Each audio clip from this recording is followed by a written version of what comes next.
नमो परम तस् पूज्य भगवतो अरहतो सम्मा सम्बुद्धस्स। नमो तस् भगवतो अरहतो सम्मा सम्बुद्धस्स।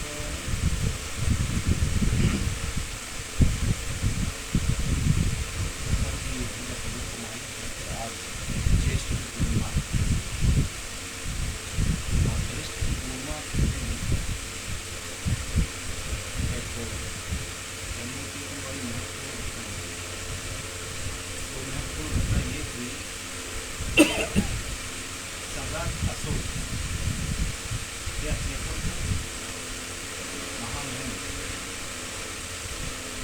आरंभी के समय वो श्रीलंका पहुँचे और श्रीलंका शायद उस समय मट्टी गांधी का शासन था, तो सम्राट के बहुत ही मित्र थे।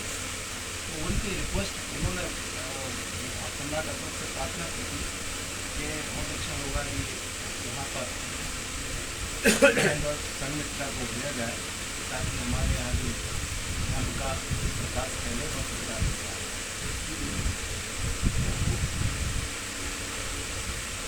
हम कोई एक्चुअली में धर्म करते हैं और धर्म को थोड़ा गहराई से समझने की जरूरत है। बहुत अवेकनिक मतलब जागरूकता था समझने की। धर्म कोई बाहरी क्रियाकरण नहीं है, क्रियाकांड नहीं है। हमारी जो ये 3.5 की काया है, इस काया में घटने वाली जो मनोवैज्ञानिक, रासायनिक और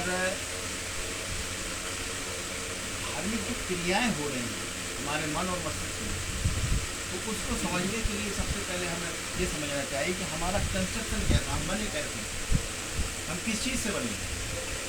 तो उसमें रूप फिजिकल बॉडी, मेंटल जो फैक्टर्स हैं, वेदना, संज्ञा, संस्कार और विज्ञान, कुल मिला के 5 चीज़ें हो जाती हैं। हम 5 चीज़ों से बने, पंच स्कंद बोलते हैं। और ये पंच स्कंदों का ही पूरा खेल है, पूरी प्रक्रिया है। 4 तत्व हैं। 4 तत्व रूप में बोलने उन्हें बोलने दो, आपका नंबर अभी आएगा, आप बोलना। मात्रा रूप में 4 तत्व है उनका संकल्प। आपने बिल्कुल सही कहा। मैंने ये कहा कि रूप जो है उसमें 4 भाव होते हैं, पृथ्वी, जल, वायु और अग्नि।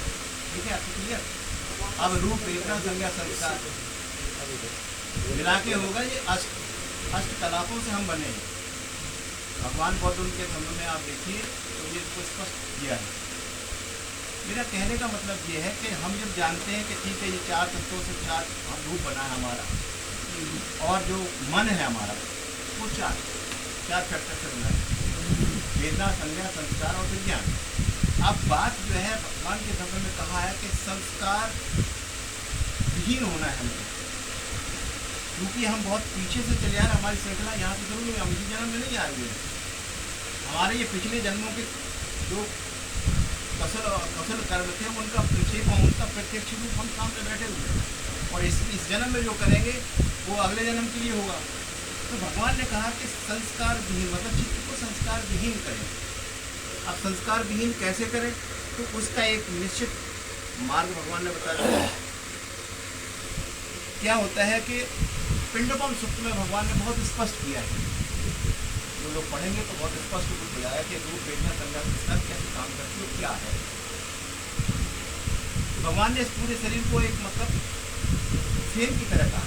फेन पिंड जिस तरीके से खेतों में सिंचाई करते हैं या कोई बहाव वाली नदी होती है तो उसमें बहुत पिंड बन जाते हैं, फेनु पिंड में बन जाते हैं। तो उस पिंड में क्या होता है कि हम देखें तो छोटे छोटे बुलबुले होते हैं, और जो बुलबुला फूटता है वही वेदना है।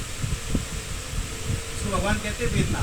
अब वेदना को और थोड़ा विवरण आगे चलते हैं तो वेदना एक्चुअल में ढूंढने में आपको कहीं नहीं मिलेगी, क्योंकि ये तत्व हमेशा परिवर्तित होते, सदा परिवर्तित होते, एक से कभी रहते नहीं। तो उन्होंने कहा कि इस बुलबुले को, जो बुलबुला फूटता है, इसको फेर न जाने, और ये फूटता है तो आपकी सेंसेशन शरीर में कहीं ना कहीं होगा, बिल्कुल सुस्पष्ट है। अब वेदना से कहानी चलती है। वेदना के लिए कुछ नहीं करती। वेदना को जानने के बाद हम जो है, जो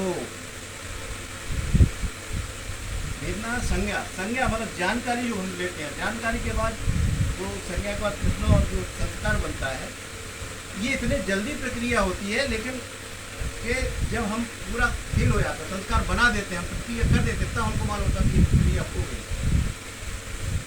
काश हम अगर अवेयर होते तो जैसे ही हमें सेंसेशन होता है, इसलिए